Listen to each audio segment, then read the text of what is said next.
I'm Kerri Miller. We Americans are pretty grumpy about what we're paying at the grocery store for child care, for college tuition, for health insurance. And yet, if you do the numbers on the economy, things look pretty good. So where's the disconnect between our household economies and the overall big picture economy? I need to hear from you on this. What feels too expensive in your life? What are you shelling out too much for? Call in 651-227-6000, 800-242-2828. We're talking about the disconnect between the economic numbers and your own household economy. And I want to hear from you. 800-242-2828, right after news.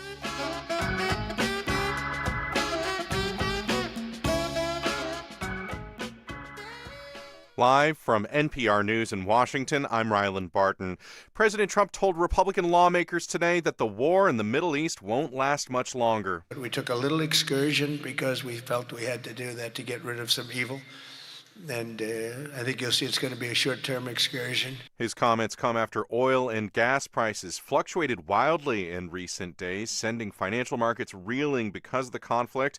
Today, the price of oil whipped from nearly $120 a barrel, the highest since 2022, back down below $90.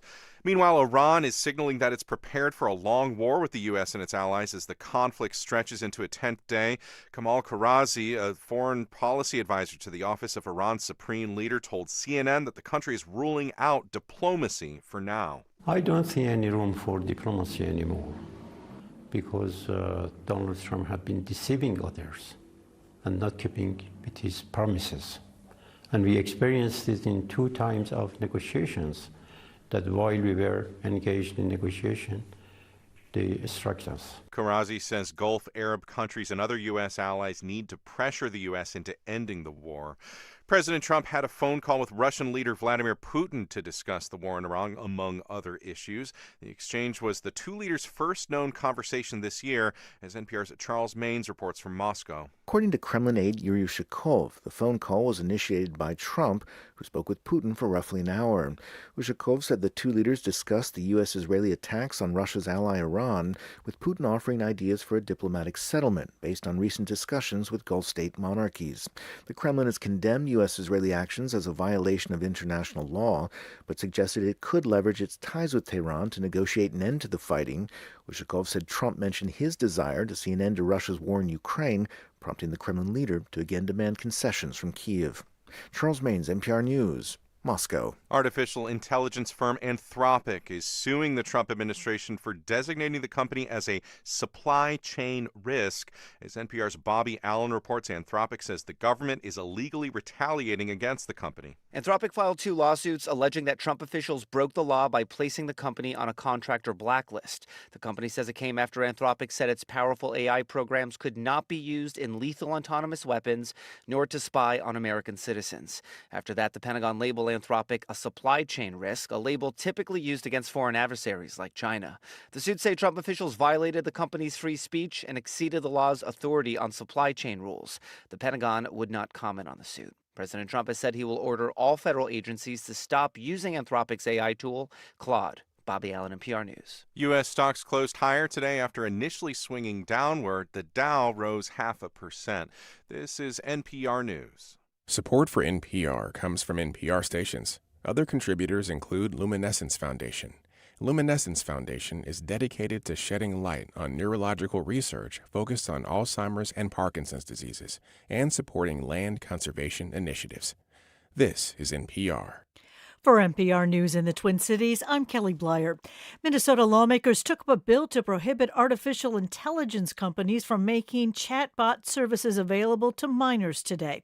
Dana Ferguson reports. The Senate Judiciary and Public Safety Committee heard testimony about a bill that would direct AI companies to keep chatbot services away from minors or face civil penalties. Senator Aaron Mayquade says several minors have died after discussing suicide with the chatbots. In just a few short years, we've seen how dangerous this technology has become, but it is not such a crucial part of anybody's life that we can't regulate it. Jarrett Catlin works with TechNet, a group representing dozens of technology companies. He urged lawmakers to clearly spell out what should be off limits, as other states have done. A ban would make Minnesota an outlier. Mayquaid says the industry hasn't adopted safety measures, and the state has to step in. I'm Dana Ferguson.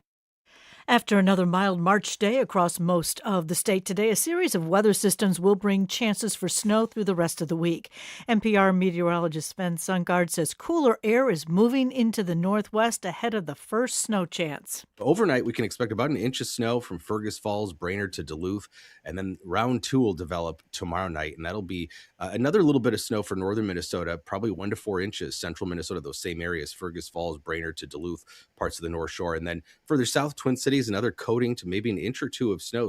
Sven says another system may bring snow to northern Minnesota on Thursday, and then what could be a more significant storm may sweep through the Midwest this coming weekend. Listen for forecast updates over the coming days. Gas prices in Minnesota and across the country continued to climb over the weekend amid the ongoing war in the Middle East.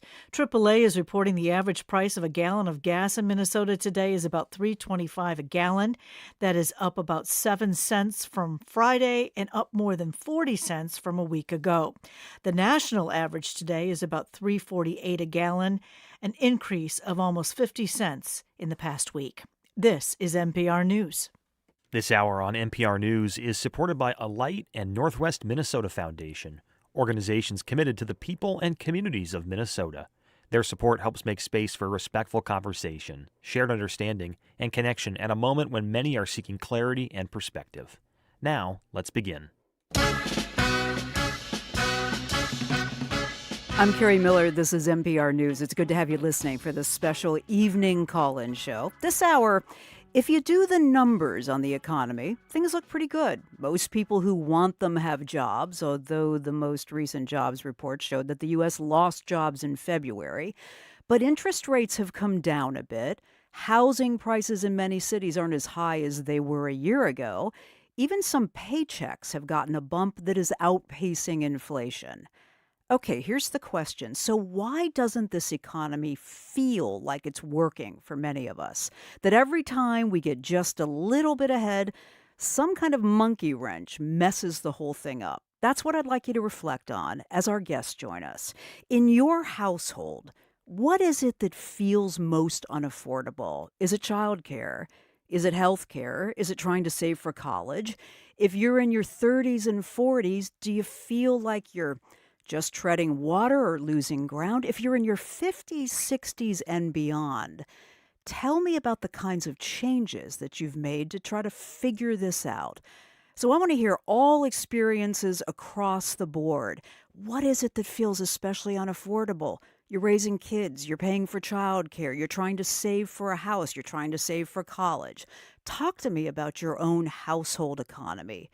Here's the phone number, 651-227-6000, 800-242-2828. And if you want to check us out on YouTube, go to nprnews.org. Our guest this hour, Jana Johnson, is an economist and associate professor of public policy at the Humphrey School at the U of M, and she's with me in the studio. Good to have you. Thanks for coming.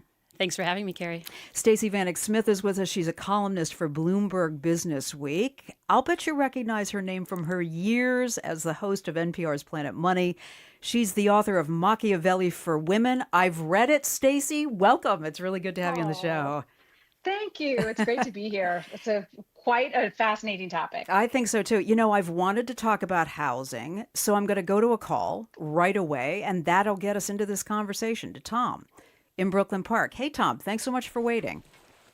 Hi. Hey, tell me about what you're thinking about housing.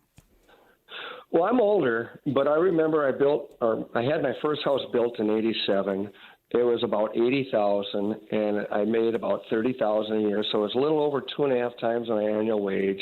And that house, towards my end of my work life, and what the housings are going, would probably be 7 to 8.5 times my annual wage. All right. And I just don't know. It's kind of like the big elephant in the room that I feel like I'm the only one who knows the answer, as far as it's like, yeah, houses gone not just a little more expensive comparatively, but quite a bit more expensive. And that's just one thing. And one other observation I noticed is, like, rolling people getting laid off. So you're counting on two incomes, and then within 5 years, one of you get laid off and stuff like that. No, So, I think this is a really good point, Tom. And my question to our guest is, when people talk about housing being unaffordable, Jana, are they saying that they are anxious about paying for it, as Tom suggests? Maybe you need two incomes to do that. Are they saying housing's taking up too much of my paycheck? What do we really mean when we think about housing and unaffordability? Well, it's really interesting. So housing in this country, we have two different types of housing, right? We have rental housing and we have home ownership, right? People who own their own home. And what Tom was talking about is, he was fortunate enough to make enough money back in his younger days to afford his own home, and that's wonderful, right? And I think that the numbers that he quoted there in terms of his own home, the ratio of his own home to his income, is pretty spot on. Back in the 80s, it was about 3 times in terms of the ratio of your median house price to the median income. So it's like the middle of the distribution house, middle of the road house, middle of the road income. It was that house was 3 times the median income. Now, that's really changed quite a lot. In overall in the whole U.S., it's now 5 times. Right. So it takes 5 times the median income to buy the median house in the entire United States. And, and I think we'll get into this more in this conversation in terms of how, one number, like summarizing the country in one number isn't really, doesn't really represent very much of the actual country. And so this means that in many parts of the United States, we're seeing housing prices that are, like what Tom said, 8 times, maybe even more than that, the median income. And so it's really true that housing costs, the growth in housing costs has vastly outpaced growth in many other of our common expenditures. So, Stacey, is the solution to my house or my apartment or my condo takes up too much of my paycheck? Is it developers are not building for the kinds of incomes of people who are ready to afford a house? I mean, is that the solution? Is that we're not paying high enough wages that meet the needs for people that are ready to buy homes? How do you identify this? Yes. Yes to both? I would say yes on all things. So I think that the real issue in our country is housing supply. There just hasn't been enough housing supply to keep up with demand. And the problem is that takes a while, right? I mean, even if we started building right now, there's just a lot of laws in place to get around. Obviously, if you own a home, it's in your interest that not a lot of other, huge homes get built around you. Often that's better for your property value.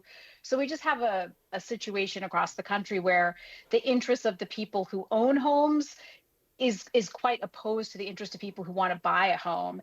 And the other thing I would add to this is just that homes, I think it's a different kind of expense, because traditionally in the US, it's been such an important way to build wealth.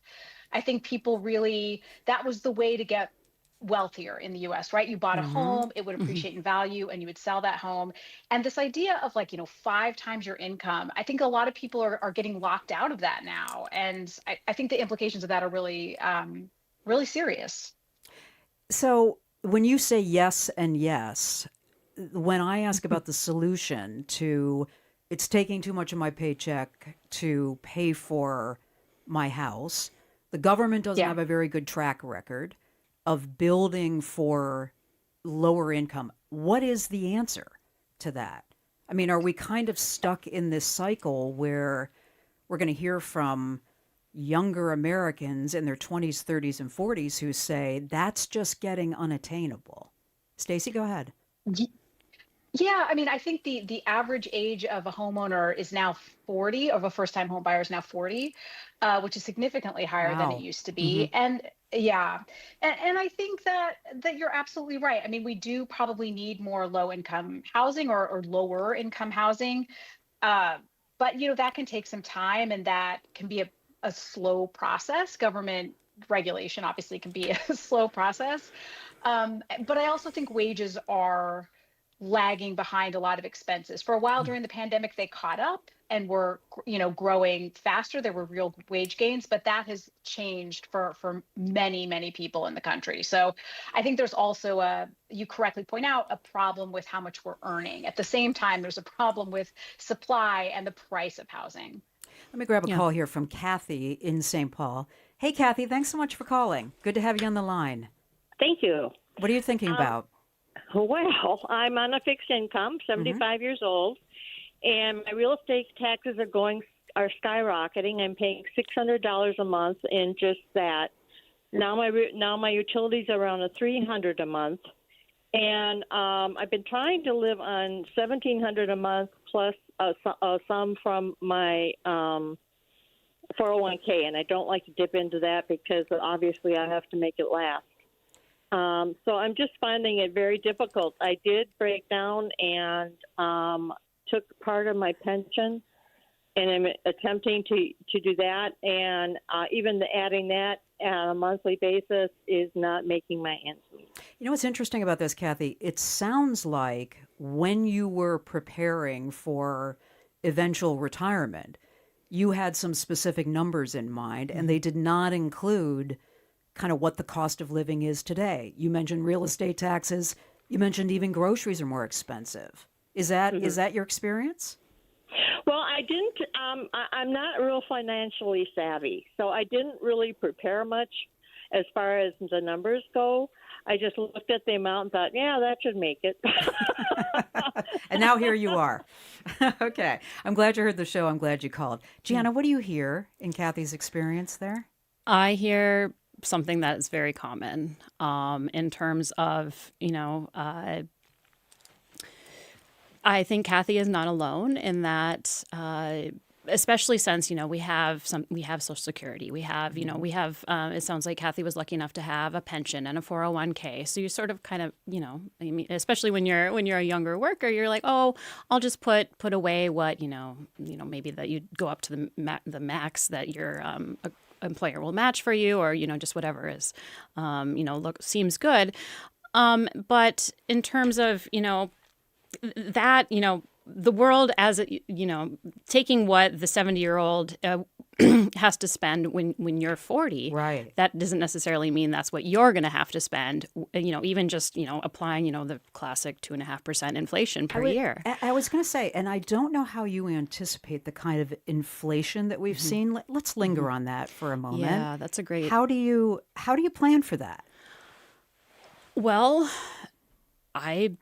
without a time machine, I'm not sure how you do. But I think what's really been interesting about this recent inflation is it's hit most things across the full sort of basket of consumer goods. As economists, we've got our clothing, our groceries, those sorts of things, the expenses that we see every day. Those things have become more expensive, but things that we spend a lot of our income on, like housing, like medical care, like childcare, or even, saving for college, the increases in prices of those things vastly predates the pandemic, pandemic-associated inflation or any sort of this recent inflation. And those increases in these sorts of, big expenditures, big parts of our income, sort of, it didn't really show up in the CPI, the Consumer Price Index, which is our, national measure of inflation. Perhaps it didn't show up quite as much because a lot of the other parts of the basket of goods, because the Bureau of Labor Statistics creates this basket and they update it every so often to sort of incorporate what they think an average consumer is spending their money on. And many of those things actually went down in price, right? Like computers, actually even cars. I mean, abstracting away from the price volatility that we've seen in autos over the last 5 years, they're actually cheap.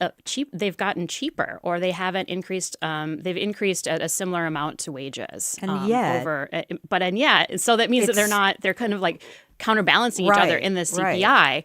And so it doesn't take into account, well, if something that you spend 15% of your income on, like housing, if that increases a lot more than, but like your, an expense like buying a new computer decreases. Well, those things in dollar terms, they don't balance each other out. Right. You don't feel like you're getting ahead. Exactly. Hey, if you've just tuned in to the conversation tonight, it's a special call-in show here at 8 o'clock, and we're talking about this idea of why the economy, just the straight-ahead economic numbers, do not look too bad. I mean, yeah, we got a rough jobs report, but inflation has come down a little bit. Wages have come up a little bit. Housing has come down a little bit in a lot of markets. And yet, Americans are really worried about what we're paying for groceries and saving for college and childcare.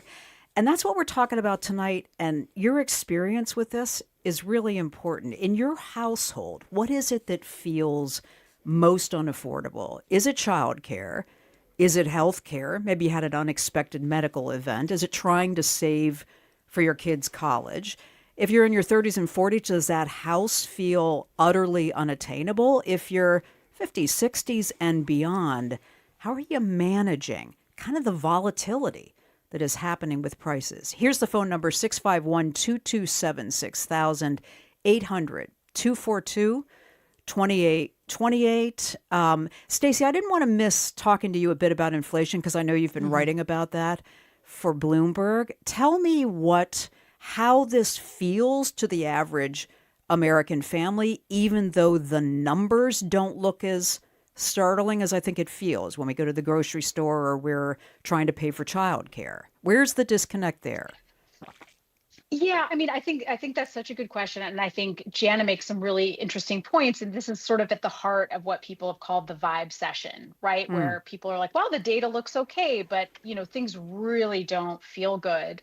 I mean, an important thing to remember is when inflation comes down, that doesn't mean prices come down, right? We're still paying higher prices; they're just rising a little more slowly than they were. Good point. Yeah. I looked up a few things and things like rent is up 35% since 2019, childcare costs up by a third, food up by a third. So healthcare is up by almost 50% since right before the pandemic. So prices have really, really risen fast. And I think, we're just in a situation where that's been happening for so long. And right now the job market is not great. And so a lot of us feel like we can't ask for raises or we can't change jobs. So people are, I think, really in a bind. I think prices have very, very steadily marched upwards and incomes haven't necessarily kept up. And it's just got a lot of people in a really tough corner. I'm sure you two both saw the Times Siena college poll in late January where they went out and asked Americans about what they were most anxious about paying for. This really surprised me. Housing is in there, of course, but education. I mean, people are really worried. Yeah, Stacey, that does not surprise you. People are really worried about being able to sequester enough money to be able to save for a college education. You expect that? No, I mean, I'm actually surprised, but it makes a lot of sense to me. I mean, education costs have risen a lot, and I think there's a lot of worry about taking on that much debt, especially with the job market looking like it is right now.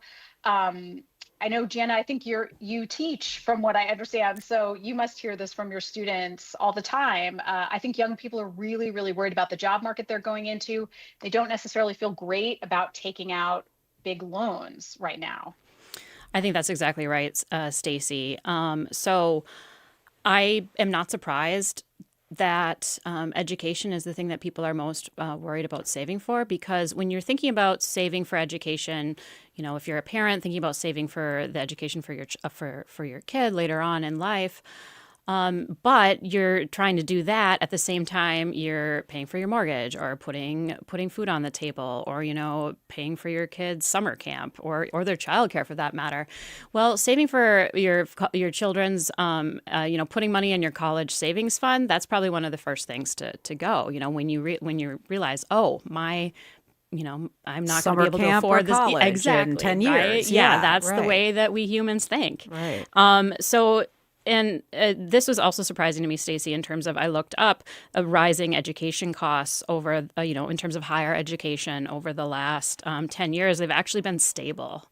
Like the cost of an education hasn't, once you adjust for, standard CPI inflation, it's actually been pretty stable. But that doesn't mean it hasn't increased a lot before then. Okay, right? so let me throw a couple. Yeah, let me throw a couple numbers into this. So the sticker price of this is what the College Board is reporting on. This is probably what you saw, Jana. Mm-hmm. Sticker price of tuition at public and private institutions overall has gone up over the last decade.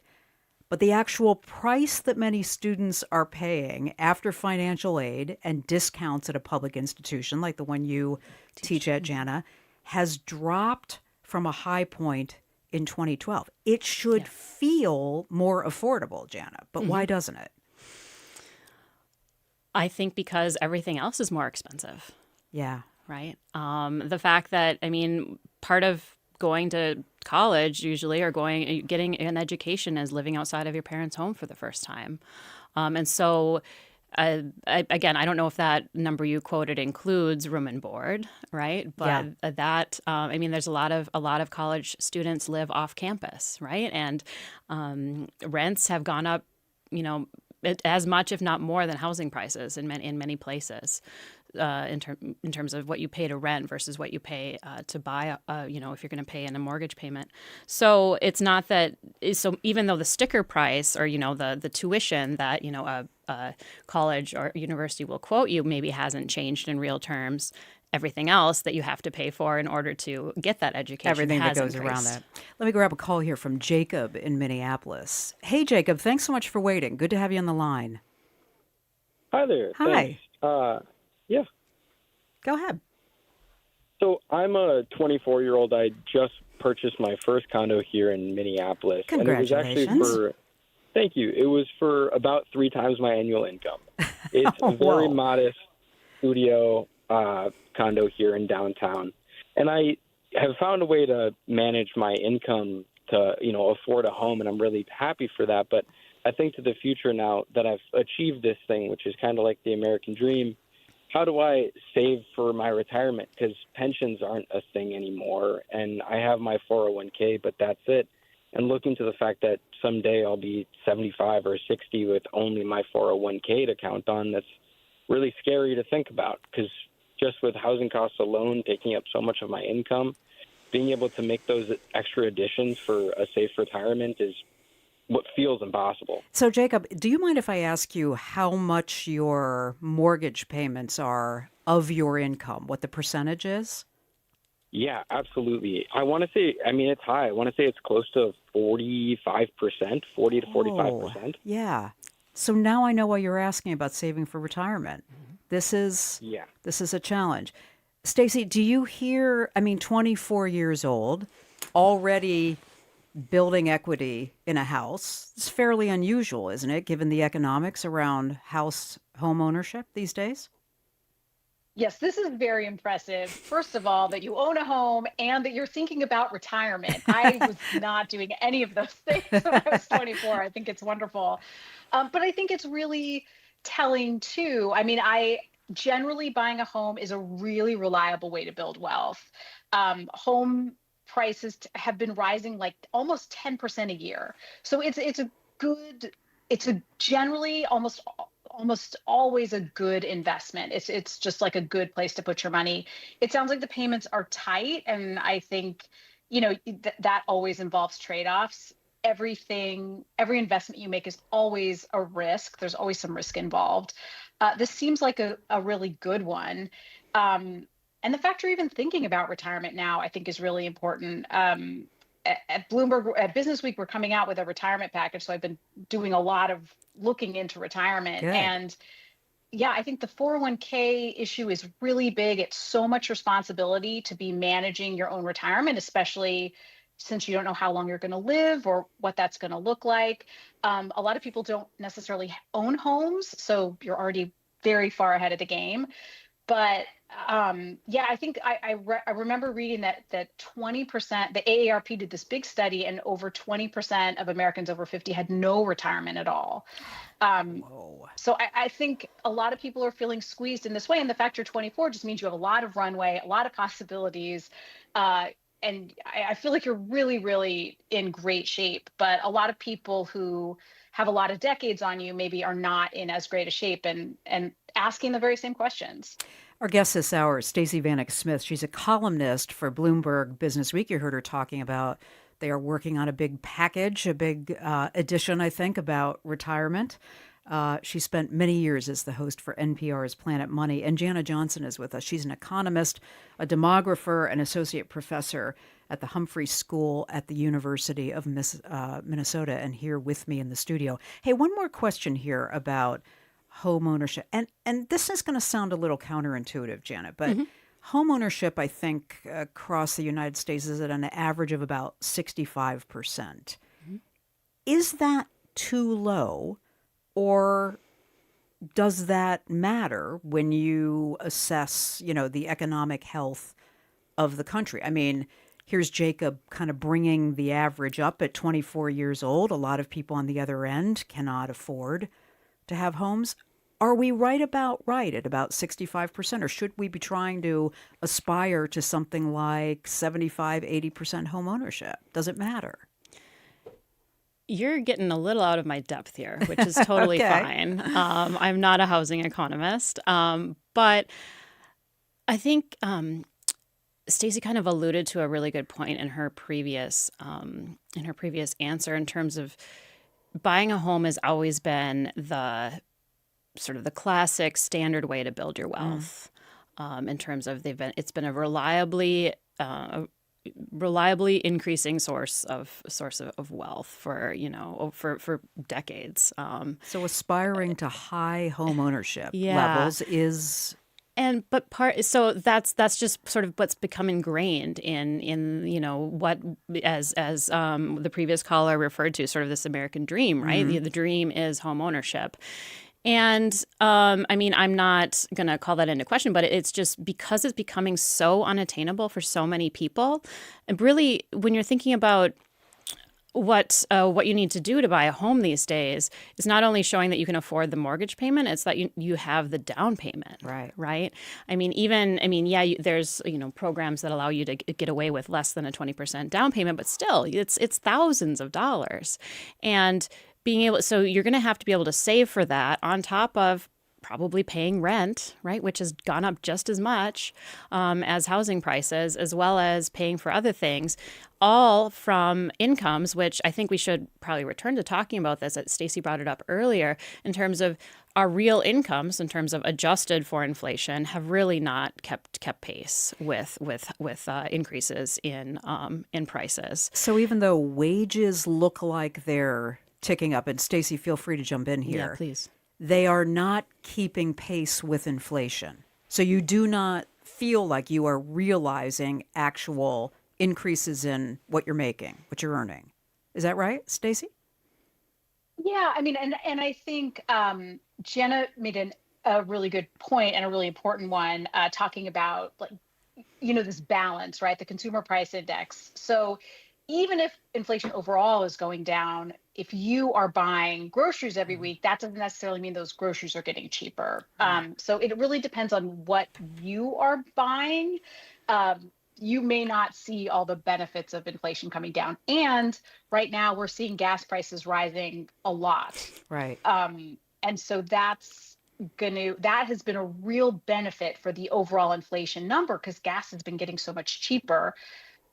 If those prices stay up, then I think that's going to even make that problem potentially worse. And, the prices are just so much higher than they were before the pandemic. And I think a lot of us are, still kind of trying to figure that out and not even trying to live maybe better than we did before the pandemic, but just sustain keep up our quality of life. Yeah, exactly. Yeah. And I think that can feel harder right now. Yeah. I'm Kerri Miller. You're listening to a conversation here about how we mesh what the economy and the economic metrics are telling us about the health of the economy with our own household economies. And I want to hear from you. 651-227-6000 in your own household. What is it that feels particularly difficult to reach for? Is it saving for college, as we saw in a recent national poll? Is it, I don't know, trying to pay for childcare? Is it just going to the grocery store week after week and being confronted with ever rising prices? Is it aspiring to own a home? And as Jana was saying to us earlier, trying to save for that down payment, even while you're paying rent, even while you're getting ready to pay all the other costs that come with home ownership. 651-227-6000, 800-242-2828 to Kathy in Elk River. Kathy, thanks so much for waiting. Good to have you on the phone. Thank you. I'm going to offer another perspective on home ownership. Good. I'm 74. Mm-hmm. I own my home. It was purchased in 82. What I've learned now about owning a home is it's not really an investment. I hate to, because with inflation, the value of your house goes up, but so does all your expenses. And when you get to be older and you want to look at moving someplace else, where I would want to live is going to cost as much as it cost me to live in my house. Oh, so this is really interesting, Kathy, because part of the reason that there is not a lot of available housing, right, for people who want to buy their first or second house is because people are in the kind of fix you're in, right? Like, I'd like to downsize, but it would be just as expensive to do it, right? Yes, and so if you got into a condominium or a townhouse, then you have an HOA. Right. Which would be about what it would cost me to live here, because my house is paid for. Uh-huh. So I pay taxes, and you have to pay for a little bit of yard help. My expense, it's actually cheaper for me to stay in my house than it is to move someplace else. And I also don't have to go through all the work of moving my stuff. But so I know a lot of people that are choosing to stay in their home. Right. So because it's just easier. So you've kind of decided you are going to, as they say, age in place for as long as you can in that house. Well, yes, until you get some crisis happens and you're forced to make a decision. I really appreciate it. I'm glad you heard the show and that you called in. Jana, what do you hear in that? I hear something that I've discussed a lot with my students in my economic demography seminar when we've talked about housing is that for all the reasons that Kathy said and another one in terms of why folks perhaps are choosing to stay in their homes longer than maybe they would if they could afford to move is there's a big push for this aging in place, right? In terms of it, there's lots of work that shows that the longer you can stay out of the nursing home, the better your life is going to be when you're older. And while I think a lot of that is true, but I think what's going to be more important for keeping people in their home longer than they perhaps would otherwise are all these things that Kathy is bringing up in terms of moving is really expensive. Right.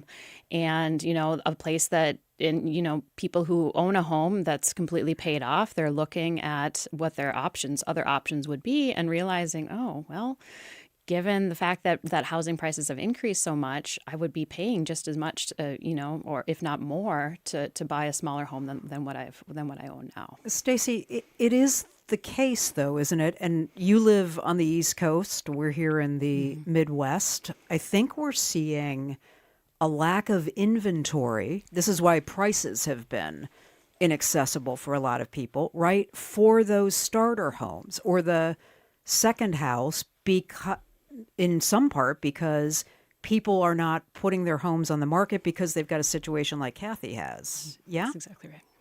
Yes. I mean, I think Kathy's situation is something that's playing out all across the country. In fact, I think that the housing market has been described as frozen by a lot of people. Interesting. And I think that's true because not only are you looking at people who, like Kathy, own their home and are looking at a much more expensive housing market. So even if she gets an elevated price for her house, she'd have to downsize so much for the amount that she would get. But also people who are still paying off their mortgages, a lot of them have the lower interest rates from, the early pandemic or before the pandemic.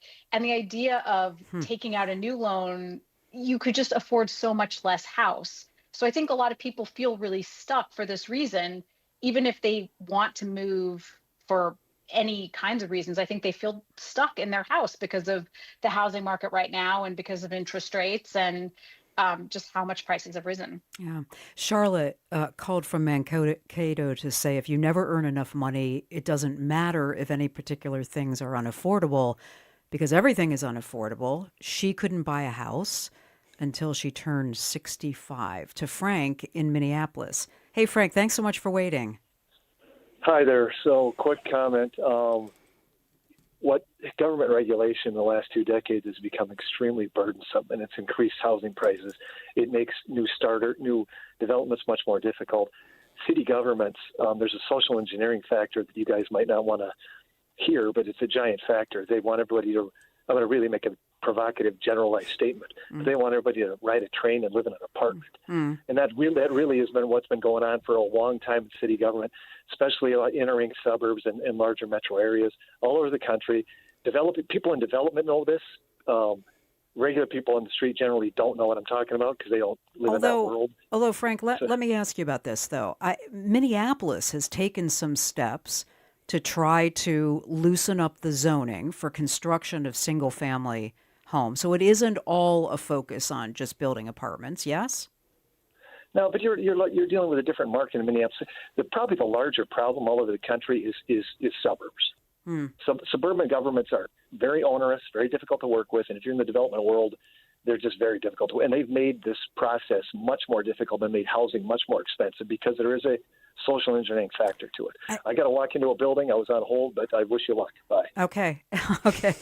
Thanks very much for the call. To Sarah in St. Peter. Hi, Sarah. What's your experience with this? And good to have you on the phone. Well, thanks for taking my call. Sure. We are handling the situation generationally. That's great. My daughter lives with me. At some point, I will move out of the home and take what assets I need to buy, say the condo or another smaller area. But it was a thought-out plan. Like, we can do this. We can share space for now, and it works for both of us, but then they can take over the assets. I love the idea of this. So, Sarah, who came up with the idea, and how long have you been doing this? Oh, honestly, COVID brought it up. Just, the necessity of sharing a space for a while. And it was like, this actually makes sense. Right. Hey, thanks so much for the call. Jana, we hear more about multi-generational living. Is she right that COVID, or is her experience common that COVID kind of created this, let's try this out and see how this works, and it made it more affordable for everyone? I think that this multi-generational household living situation is going to become more and more common. How come? Because of the fact that the largest asset that people have, if they're lucky enough to own a home, is their home, right? And they're concerned. I mean, if you're a parent, you're concerned about, you want to help out your child, and that might not be, you may or may not have the ability to help them out with actual, monetary loans, but you do have the ability if you're lucky enough to own a home. And I do want to circle back to the caller who pointed out that, affordability has always been an issue for a large large fraction of the U.S. population, right? It's what's sort of brought affordability into the conversation, I think more broadly, even though it should have been in the conversation earlier, is the fact that it's hitting more and more people who, for a long time considered themselves comfortably middle class, right? The fact that we're having to think about, having our child move in with us because rent is so expensive, and if they're going to have any chance of owning their own home later, well, probably the best chance is to take over the one that I have. And so I do think that this moving towards multi-generational living is, in the face of these, facing these super high housing costs. That's one of the easiest things that, again, the part of the population that is fortunate enough to own a home can do this. And I do think that it has happened. It did increase since COVID. I do see back.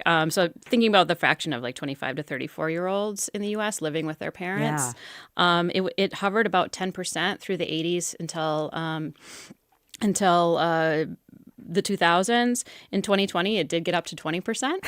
Right now, it's about 18%. Okay, that was the pandemic. That was the pandemic. But it's only dropped back. It's only dropped back 2 percentage points. Wow. So yeah, I mean, I do think that there's something to this story, and in terms of a way to deal with this increasing inability to afford what we consider to be basics of life, I think it's one of the solutions that's going to present itself to a lot of people. Stacey, I've been kind of surprised that we haven't gotten any calls about healthcare tonight because, I mean, that is, I think, a huge source of economic anxiety, especially for people who are in a situation where they're relying on some kind of government subsidy or government assistance for their health care. We know that's going to change.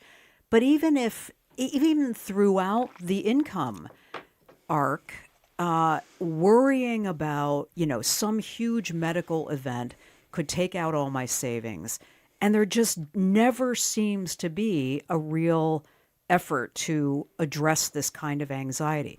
Do you see anything on the horizon that legislatively, policy-wise, pilot programs that's addressing some of that healthcare economic anxiety? I mean, this is a huge issue, I think, and one of the biggest expenses that we all have is healthcare. It's a little tricky in the US, I think, because our healthcare is so often tied to our employer. That's traditionally how it's been. But now we're kind of getting into an economy where more and more people don't have one job. One of our callers referred to, sort of like working and having a pension that you eventually just cash in on, and how that's just not really the way things always work so much anymore. So I think one of the things that's happening more and more is that people are in a really tricky situation with healthcare.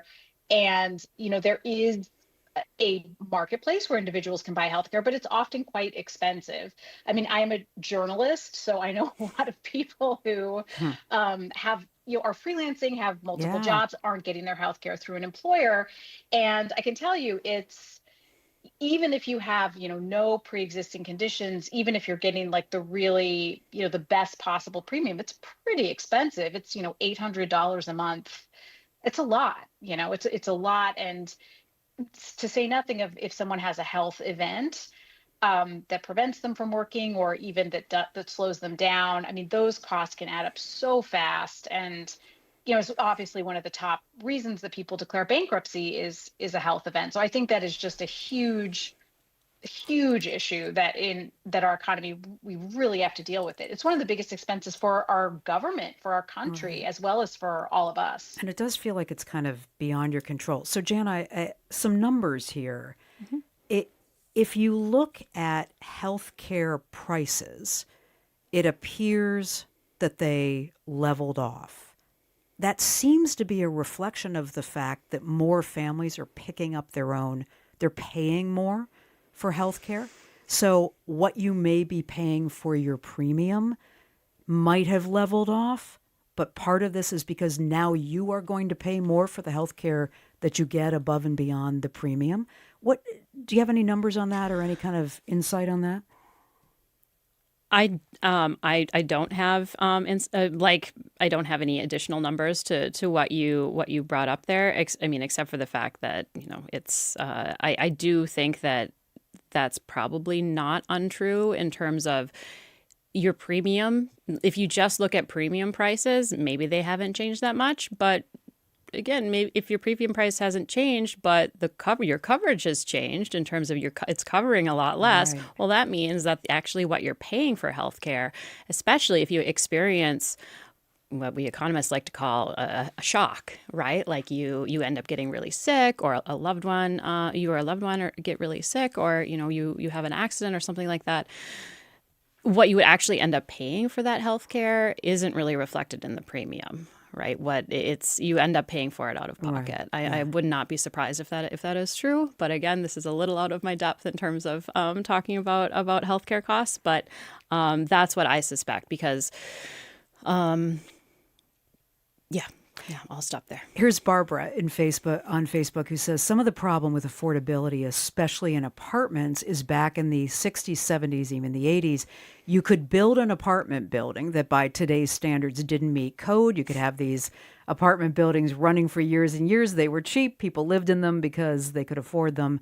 And with higher fire codes and safety standards, it costs a lot more to build a place, so they cost more to rent. Here's Rebecca from Facebook who says, retirement is a feminist issue because women earn substantially less over their whole lives and therefore contribute less to Social Security and have been less able to save. Women thus, some find themselves impoverished in old age. It's a silent suffering. I'm going to send this right to you, Stacey, because you wrote about this in your book. What do you want to say? Yeah, Rebecca is right on. When women retire, they have on average a third less savings than men do. Women also tend to live about 5 years longer on average than men. So, and get paid less when they are getting a paycheck. So it's really tricky for women and retirement. And the system really, I think, needs to catch up here because a lot of women will take a little time off for to childcare or elder care. And when you're on maternity leave, you're not paying into your 401k. I was talking to one of my friends who had taken time off for two babies and not a ton of time off, but some time off. And she calculated that she had missed out on $50,000. Oh my gosh. Which is a lot of money. Wow. Especially if you do compound interest and things like that. So women are really on the back foot. I think our retirement system, like our healthcare system, is sort of set up around an economy that in a lot of ways no longer exists, where you work for one company for a long time and you get, they kind of take care of you. But that isn't really the case anymore. And so I think a lot of people are being left out in the cold. And Rebecca's 100% right that elder poverty is becoming a bigger and bigger issue, especially towards the end of life where healthcare costs can be higher. And a lot of women just haven't, been paid as much over the course of their careers, even if they didn't take any time off. So yes, Rebecca is right on. She is 100% correct about all of these things. Call here from Ben in St. Paul. Hey, Ben. Thanks so much for waiting. Hello. Hi. No, thank you so much. You just mentioned about healthcare, and I'm in a unique position where I own a small business, and I could pay myself a decent salary to kind of, for my expenses, but because of healthcare costs, my premiums were looking at around $550 to $600 as a, sole proprietor. And it is better off for me due to subsidies to actually not pay myself and go into my business and take subsidies versus actually giving myself a salary because of healthcare. How long can you keep that up, Ben? I mean, where you're not paying yourself a salary. I'm paying myself enough to kind of get by and pay my mortgage and pay for groceries. And, of course, pay my employees. But it's at the point now where I have to kind of decide between either subsidized health care from the government so I could have health care. I'm a 30-year-old person, so I could make that gamble of just paying myself well for a couple of years and just hope nothing happens, or needing to, I guess, kind of handicap my salary in order to make sure that my medicals are taken care of if any emergency should happen. Yeah. Jana's shaking her head as she listens to this. Why? It's just it's incredible that the system that has developed. And again, I'm not a health economist, so I can't speak to the intricacies of how this arose. But it's incredible. The economists call them perverse incentives in terms of these Ben right was saying, like, in terms of because of the subsidy is like I can't pay myself because it would be more expensive to it's there's a lot of I mean, and this sort of goes back to some of the previous callers that we didn't really address, talked about, licensing and, housing regulations and things. And I do some work on occupational licensing myself, so I know that there's always going to be a cost benefit for any regulation, for any sort of subsidy. There's going to be some unforeseen circumstances that may arise, or situations where this isn't working as it's intended. But because there's so many things like this, it's just. It's really great. I mean, I love hearing these stories, and this is, I think, how people like me, economists, this is how we come up with our research, is hearing from folks like Ben in terms of these interesting, odd situations that it's a good that arise. conversation too, because Stacey, I think one of the things that we hear is that people feel more tied to a job because their health care, as you've noted, comes with that job. I mean, there might be more mobility in the job market if people didn't feel like it was risky, right, to leave a job where you have health care. Oh, yeah. I mean, especially right now, I think a lot of the reason people are so worried is when the job market is not great. Like right now, hiring is, very, very low. It's a tough job market, and especially in a lot of industries in particular. And if you're worried about losing your job in the US, it's not just not having income. You can also lose your health care at the same time. And so that really puts people in a tough position of being very tied to a job. And if you don't feel like you can necessarily get another one right away, you're in this double position of not only trying to find a job and trying to figure out how to pay for everything, but also having to figure out what you're going to do about your health care. So that's a really a lot to put on someone at an already difficult moment. I'm going to squeeze Michael in Egan here. Hey, Michael, I have just a couple minutes left, but I didn't want to miss you. Tell me what you're thinking. Thank you. It's a great show.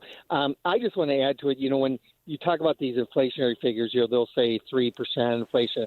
I said this is not reflective of really the major things. And I went down the list of, this year, property taxes, homeowners insurance, auto insurance, all like double-digit increases, and these are items that are thousands of dollars. So you might talk about 3%. Well, that might be the food basket or something, but and then auto prices, and then healthcare. Like my max out of pocket now is over $4,000. Oh my gosh! And I had a couple of events, so you hit that. I'm basically planning on now. It's going to cost me $4,000 a year out of pocket to add, or $400 a month on top of the premium. So, when you get these salary increases at 2.5%, 3%, it's not even close to what, these other components are. You are right. When you see an inflation number, that in no way really covers your own experience, in all of the things that you've talked about, higher property taxes, insurance,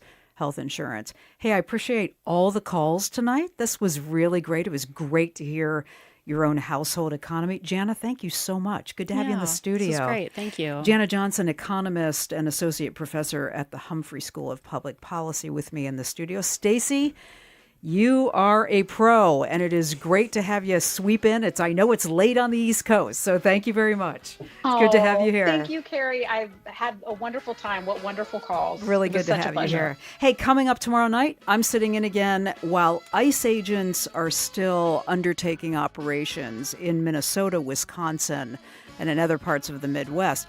There is growing interest in something called the Dignity Act. It's a bipartisan push to reform an immigration system that I think everybody agrees is broken. So 2 guests, your calls on that tomorrow night at 8 o'clock. Be here. I'll be here. Thanks. Support for tonight's program comes from Alight and Northwest Minnesota Foundation, helping create a trusted space where Minnesotans can come together, engage with one another, and better understand the issues shaping our communities. We're grateful for their support of thoughtful civic dialogue and connection. Thanks for being with us tonight.